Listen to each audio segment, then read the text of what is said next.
The first light of day crept over the Wyoming plains, spilling gold across the frost-hardened grass. Caleb Turner was already awake, boots laced and hands wrapped around a chipped enamel mug of coffee. The air in the kitchen smelled faintly of pine from the wood stacked beside the stove, and the soft ticking of the wall clock marked the rhythm of another solitary morning. He drank slowly, not because he was in a hurry, but because there was no one else to set the pace. Outside, the horizon stretched wide and unbroken, a land as quiet as it was endless. Caleb stepped onto the porch, pulling his coat tight against the bite of the wind. He could hear the cattle lowing in the distance, impatient for feed. His breath came in pale clouds as he made his way toward the barn, the ground crunching under his boots. The barn door groaned as it opened, the familiar scent of hay and animal musk rolling out to greet him. Inside, his herd shifted and murmured, heads bobbing over stall gates. He moved down the line with practiced ease, filling troughs, checking water, brushing down a restless mare who had tossed her blanket off during the night. His hands were steady, deliberate, the work ingrained in his muscles after decades of repetition. There was comfort in the routine. Feed the stock, check the fences, clear the troughs. It was a rhythm older than memory, and Caleb found peace in the predictability of it. But some mornings, on the edges of his thoughts, there was a quiet ache, a flicker of something missing. By mid-morning, he had the truck running and was headed into town for supplies. The road stretched straight as a ruler, fields rolling away on either side. In town, people greeted him by name. At the feed store, old Mr. Hall leaned on the counter, talking about how the cold was coming in earlier this year. Caleb listened, nodded, and offered a few words. "Winter's gonna bite hard this time, I reckon," Hall said, giving Caleb a knowing look. "You're set up all right out there?" "Got enough hay stacked, plenty of feed." Caleb adjusted his gloves, ready to be on his way. From the corner, two women sorting shelves whispered something and glanced his way. Caleb caught it in his periphery. The tilt of their heads, the half-smiles. He knew the talk. A man 40 years old, never married, never seen courting anyone. It didn't bother him much, though sometimes, when he drove home alone, he wondered how it might have been different. The grocery was next, where Mrs. Ellery bagged up coffee, flour, and a dozen other things without asking for a list. She always remembered what he needed. As she handed over the bag, she said, "Storm's on its way, Caleb. You keep warm now." "Always do," he replied, though he could already feel the sharp scent of snow in the air. Back at the ranch, the wind had picked up, tugging at his coat and rattling the tin on the shed roof. Caleb set about securing the place. He drove posts deeper where the fencing sagged, checked latches, and coaxed the more stubborn cattle toward shelter. The sky to the west had taken on a heavy, low-bellied look, the kind that meant trouble by nightfall. By the time the sun dipped behind the hills, the air was thick with the promise of snow. Caleb was in the barn again, shoveling out the last of the old bedding and spreading fresh straw. The animals shifted restlessly, ears twitching at the whine of the wind. He hung the lantern higher, the light casting warm amber across the wooden walls. He was just sliding the heavy door closed when he heard it, a sound so faint he thought it might have been the wind at first. A knock, soft, hesitant. It came again, muffled against the howl outside. Caleb frowned, stepping toward the door. When he pulled it open, the cold slammed into him. And there, standing in the swirling snow, was a woman. Her coat was soaked through, her scarf plastered to her face, eyes wide under the brim of a knit cap. She looked as if she'd been walking for miles. The wind caught her words, but he could just make them out. "Please, I need shelter." Caleb blinked, startled. In all his years out here, no one had ever come knocking at his barn door in the middle of a storm. Snow swirled in frantic circles around the figure at the door, clinging to her coat and catching in the strands of hair that had escaped her hat. She looked frozen to the bone, her breath puffing in sharp, uneven bursts. Caleb didn't think. He reached out, took her arm, and pulled her inside before the wind could shove its way in after her. The sudden change in temperature made her gasp. The barn wasn't exactly warm, but compared to the white fury outside, the lantern-lit space was a haven. She stumbled a step forward, leaning on the wall, shaking the snow from her coat. "You're soaked through," Caleb said, his voice low, unused to speaking more than a handful of words at a time. "Come here by the stove." In the corner, a small potbelly stove radiated a soft, steady heat. He guided her toward it, keeping a light hand at her elbow, conscious of how cold she felt even through the layers. She didn't speak right away, just held her palms out to the warmth, shivering so hard her teeth clicked. After a moment, she managed a breathless, "Thank you." "I wasn't sure anyone would be out here." Caleb pulled a folded blanket from a shelf and handed it to her. "Here, sit. Get warm. You hurt anywhere?" She shook her head, wrapping herself tightly. "No, just frozen." My car spun out back on the road. Black ice, I think. I couldn't get it out, and then the wind picked up. I saw the light in here and just hoped. He crouched near the stove, poking at the embers until they flared brighter. "Lucky you didn't get turned around out there. Once the snow comes down like this, it's easy to lose your bearings." "I almost did," she admitted, her voice softening. She looked around the barn, taking in the neat stalls, the quiet shifting of cattle, the mare in the nearest pen watching with calm, curious eyes. "This is yours?" "Been working it my whole life," Caleb said. "Name's Caleb Turner. Annie Price." Her eyes met his, and there was something there.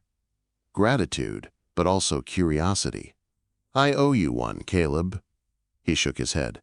"You don't owe me anything. Just stay put till the storm passes." For a while, the only sound was the occasional stomp of a hoof or the groan of the wind against the barn walls. Caleb busied himself at the workbench, mending a broken latch, but his attention kept straying back to her. She sat with her knees drawn up under the blanket, staring at the stove as if memorizing its heat. "You got family in town?" he asked eventually. She gave a faint smile, shaking her head. "No, I was just passing through. I'm a photographer, travel a lot for work. I'd finished a project in Montana and thought I'd take the scenic route home." She gave a short laugh that didn't quite hide her weariness. "Didn't think it would try to kill me." Caleb's mouth curved in the barest hint of a smile. "Wyoming in winter's got a mean streak. You'll want to remember that next time." Her eyes flickered with amusement. "Next time, huh? You think I'm crazy enough to come back?" "Depends on how bad the first impression is," he said, surprising himself. He wasn't in the habit of making jokes with strangers. She tilted her head, studying him. "So far, I've been treated better than expected. Hot stove, warm blanket, decent company." He looked away, suddenly intent on the latch in his hands. Compliments weren't something he heard often, and he wasn't sure how to take them. When the lantern light deepened into the amber of evening, Caleb realized she'd need a place to sleep. The wind was screaming outside now, rattling the doors, and there'd be no walking back to her car tonight. "I've got an old cot up in the loft," he said. "Used to keep it for calving season when I stayed out here overnight. You can use it. It's not much, but it's warmer than the floor." "That sounds perfect," she said, her shoulders relaxing a little. He fetched extra blankets and climbed up first to sweep the dust from the cot. When he came back down, she was wandering slowly between the stalls, letting the animals sniff her hands. The mare nuzzled her scarf, and Annie laughed. Light, genuine. Caleb felt the sound settle in his chest. Unfamiliar, but not unwelcome. "You're good with them," he said. "I've always liked animals," she replied. "They're honest." He nodded, understanding that better than he could say. Later, as she settled into the loft, he banked the stove and hung the lantern low. "I'll be in the house, just over there," he said, jerking his head toward the dark shape beyond the barn doors. "If you need anything, just knock." "Thank you, Caleb, really." He hesitated, then gave her a short nod. "Get some rest." When he stepped out into the night, the cold was fierce, the snow already drifting high against the barn. He pulled his coat tighter, glancing back once. The light from the loft window glowed faintly, and for reasons he couldn't name, it stayed with him all the way to the house. The storm had no mercy, By morning, the wind had shifted from a howl to a deep, endless roar, as if the plains themselves were grinding under the weight of the snow. Caleb stood at his kitchen window, coffee cooling in his hands, watching the white drifts rise higher against the barn doors. The path he'd shoveled the night before was gone, erased under an ocean of snow. He didn't know how long Annie had been awake, but when he pulled on his coat and made his way to the barn, the lantern inside was already lit. The warmth hit him first. She'd fed the stove with fresh wood, and then her voice, soft but bright. "Morning," she said, from the loft, leaning over the railing, with the blanket still around her shoulders. Her hair was mussed from sleep, cheeks pink from the heat. "I hope you don't mind. I borrowed some firewood. Your stove's a lifesaver." "It's there to be used," he replied, setting down a bucket of feed. "You sleep all right." She nodded. "Better than I thought I would. Guess exhaustion helps." The animals stirred restlessly, stamping in their stalls. Caleb moved between them with quiet efficiency, checking their water, tossing down hay from the loft. Annie climbed down the ladder to help without asking, tucking her blanket tighter and taking the pitchfork from his hands. "You don't have to," he said. "I know," she answered, stabbing the fork into the hay and lifting it easily. "But I want to. Besides, I've been cooped up in cars and airports for weeks. Feels good to do something real." They worked side by side, the rhythm of chores creating an easy silence. Every so often, she'd ask about an animal, names, quirks, habits, and he found himself answering more than he usually would. She had a way of listening that made the words come without strain. When the stalls were done, Caleb checked the road from the loft window. What little of it he could see was buried under heavy snow. No tracks, no plow. "You're not going anywhere for a while," he said, glancing at her. She only shrugged, as if the idea didn't trouble her. "Then I guess you're stuck with me." It was meant as a joke, but something in the way she said it lingered. He didn't mind the thought. By midday, they were sharing a meal in the barn, thick slices of bread, cheese, and a thermos of hot coffee. Annie sat cross-legged on an old crate, her camera resting in her lap. She'd been showing him pictures, each one a small window into a different world. The red cliffs of Utah, a street market in Lisbon, a quiet lake in Canada under a pale sunrise. "You've been a lot of places," he said. "Too many to remember sometimes," she admitted. "But every now and then, I'll see a face or hear a sound, and it brings it all back. That's why I keep these. They're not just pictures, they're memory anchors." He studied a shot of a wild horse running across a dry plain. "You take good ones." She smiled at that, tilting her head. "Coming from a man who knows horses better than most, I'll take it as a compliment." They lingered there, letting the hours pass in quiet conversation. Outside, the storm never eased, but inside the barn it was warm, almost comfortable. Caleb couldn't remember the last time he'd spent this much time with someone and not felt restless. That evening, the wind picked up again, driving snow against the windows with a sound like pebbles on glass. Caleb checked the animals one last time before banking the stove. Annie was in the loft, fiddling with her camera. She glanced down when he passed under the ladder. "Do you ever get lonely out here?" she asked suddenly. He stopped, hand resting on the ladder's rung. "Sometimes." She waited, as if expecting more, but he didn't elaborate. Words weren't his strong suit, and besides, he wasn't sure how much to tell her. "I think I'd go crazy without people," she said, "but maybe that's just because I've never tried being on my own." "It's not for everyone," he said simply. She nodded, her gaze softening. "Still, I think you make it work. There's something peaceful about this place." When he left for the night, the glow of the loft lantern followed him again. It struck him as strange, how quickly a stranger's presence could feel like part of the routine. And though he would never admit it aloud, the barn didn't seem quite as cold with her in it. The next day was much the same, though the storm seemed to press harder against the world outside. They found themselves falling into a shared rhythm, chores in the morning, small meals by the stove, stories traded like coins. Annie asked about his work, about the seasons, about the animals that had passed through the barn over the years. Caleb asked about her travels, though he never pushed when she skimmed over certain memories. It was that night, as they sat listening to the wind, that Annie leaned forward and said, "You know, Caleb, you're not quite what I expected." "What'd you expect?" She smiled faintly. "A man living alone out here. I figured you'd be rougher. More closed off. But you're not. You're quiet, sure, but there's a difference between quiet and closed." He didn't know how to answer that, so he only looked at her, letting the silence speak. And she seemed fine with that, as if she understood. When he finally crossed the snow to his house that night, the sky above was a shifting mass of cloud, lit from within by a moon he couldn't see. He felt the cold deep in his bones, but for the first time in a long while it didn't feel like it was all his to carry. The storm had settled into a strange, steady rhythm, like the breathing of some great beast sprawled over the plains. It was the third night since Annie had arrived, and though the wind still moved in long, low sighs, there was a softness to it now, as if the worst had passed. Caleb stood in the barn doorway for a moment, letting the cold nip at his cheeks while he watched the silver light of the moon fall over the drifts. The snow lay deep and untouched, except for the path between his house and the barn.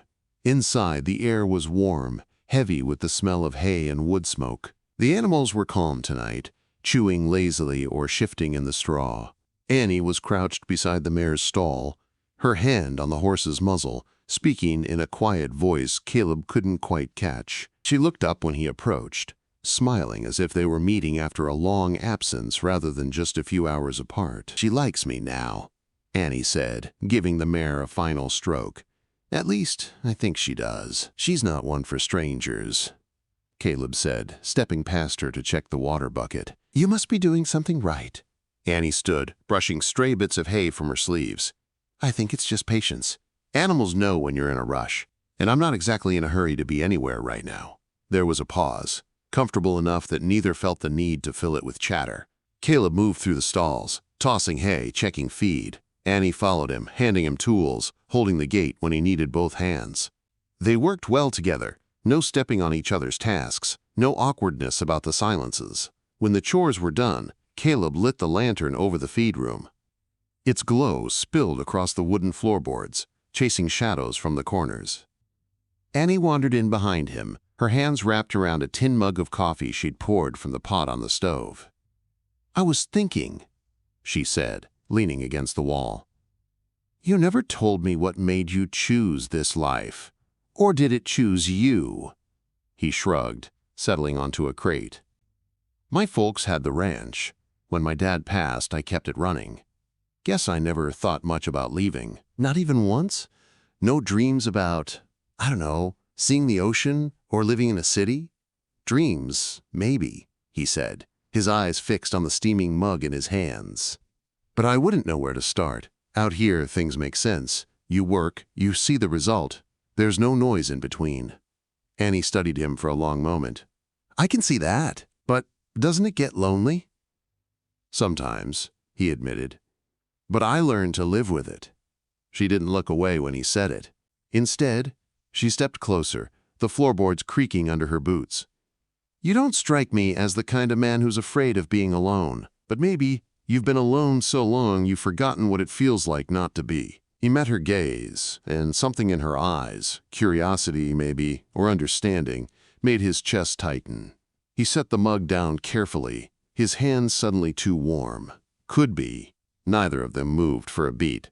The barn was quiet, but for the muffled sound of the wind outside. Annie's breath misted faintly in the lantern light, and Caleb was aware of every small detail. The way her hair curled slightly where the heat from the stove had dried it, the flush in her cheeks, the steady way she held his eyes. "I'm not trying to pry," she said softly. "It's just, I think you're worth knowing, and I can't help wondering if you've ever let anyone try." He swallowed, the truth rising before he could push it down. "I haven't. Not really. Never found the right person." Her brow lifted slightly, but she didn't laugh or act surprised. "And what would the right person be?" "Someone I can trust," he said, his voice low. "Someone I can be quiet with. Someone who doesn't make me feel like I need to be anyone else." The silence stretched again, but it wasn't empty. Annie set her mug aside and closed the space between them, her steps unhurried. She stopped just in front of him, close enough that he could feel the warmth coming off her in the cool air.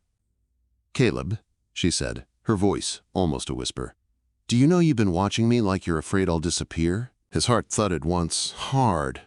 "Maybe I am." Her smile was small, but it carried something that went deeper than amusement. She reached up, brushing a lock of hair from his forehead. Her fingers lingered for a moment, and the touch was enough to unravel the restraint he'd been holding onto since she'd arrived. "I'm not going anywhere tonight," she said. He didn't answer, not with words. Instead, he lifted a hand to her cheek, rough palm against her soft skin. She leaned into it, her eyes closing briefly, and that was all it took. The first kiss was careful, almost testing, but when she didn't pull away, it deepened, slow and certain. Her hands came to rest on his shoulders, and for a moment the rest of the world, the snow, the wind, the cold, was gone. They stayed like that for a while, until the lantern's flame shifted and reminded him of where they were. Without speaking, they moved to the loft. It was warmer there, the stove's heat rising, the hay soft underfoot. They sat close, knees touching, and she asked him small questions. When was his first horse? His first winter alone? His favorite time of year? He answered all of them, sometimes clumsily, but she didn't seem to mind. Eventually, they fell into silence again. Not the silence of strangers, but the kind that comes when words are no longer necessary. The snow whispered against the windows, and somewhere below, the mare shifted in her stall. Caleb wasn't sure when they finally lay down, only that her head was against his shoulder, her breathing steady, and that for the first time in years he felt something inside him unclench. The storm could last another day or another week. He didn't care. Tonight the barn wasn't just a place to keep the animals warm. It was the warmest place he'd ever been. The wind was different in the morning. Not gone, but softer, carrying with it the faint hiss of snow slipping from the eaves and sliding down into the drifts. Caleb woke to the pale light of dawn spilling across the loft, the quiet warmth of Annie beside him. For a moment he lay still, listening to the even rhythm of her breathing, the soft crackle of the stove below. The night had left its mark on him, not just the memory of her hand in his, her voice close to his ear, but the steady, anchoring sense that she had seen him fully and hadn't turned away. He eased himself up, careful not to wake her, and climbed down the ladder. The barn was hushed, except for the gentle shifting of the animals. The mare flicked her ears at him, as if sensing something new in the air. Caleb moved through the chores with a quiet efficiency, but his mind wasn't on the routine. It was on the woman sleeping above, and the fact that in a matter of hours she could be gone. When he returned to the loft with 2 steaming mugs, Annie was awake, sitting cross-legged beneath the blanket. Her hair was loose, falling over her shoulders, and she smiled in that slow, unhurried way that made him feel as though the day could take its time. "Morning," she said, accepting the coffee. "You're up early."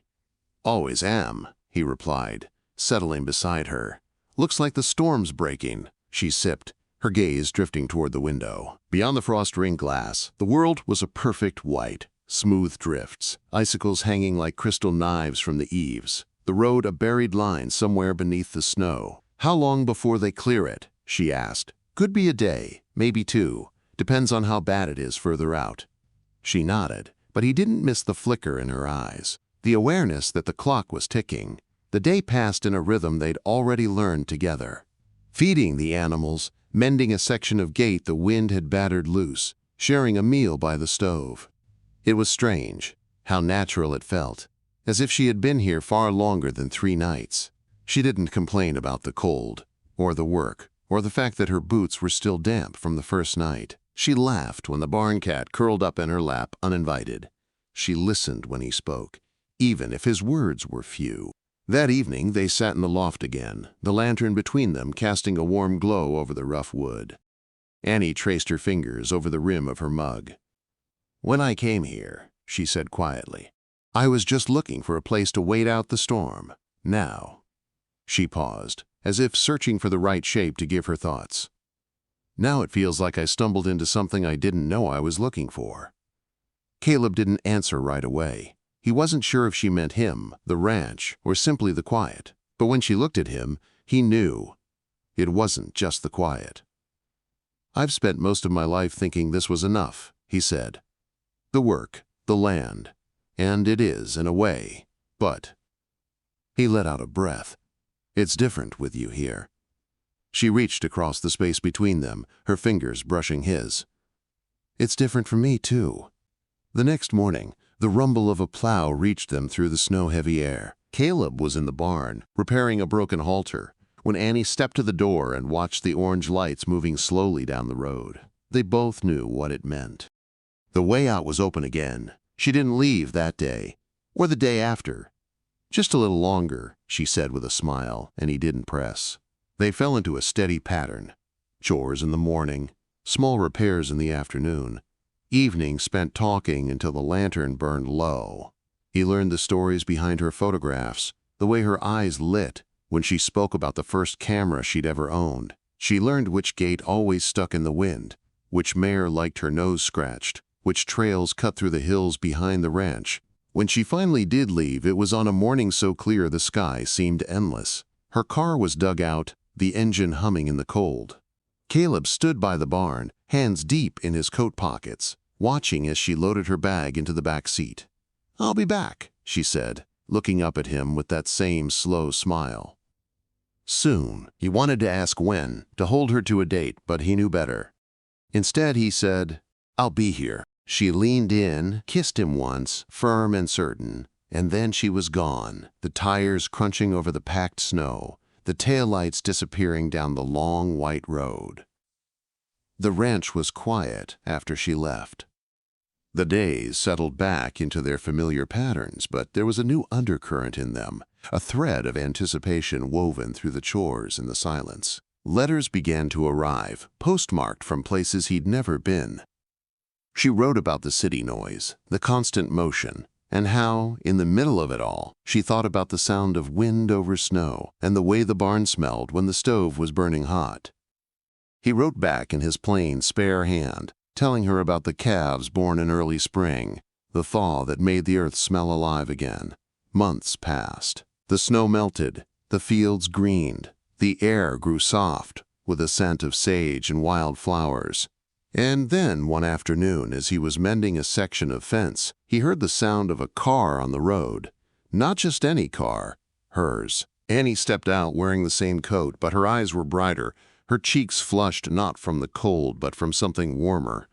She didn't hesitate. She crossed the yard, dropped her bag in the dust, and kissed him like she'd been carrying that moment with her every mile since she left. "I'm home," she said when she finally drew back.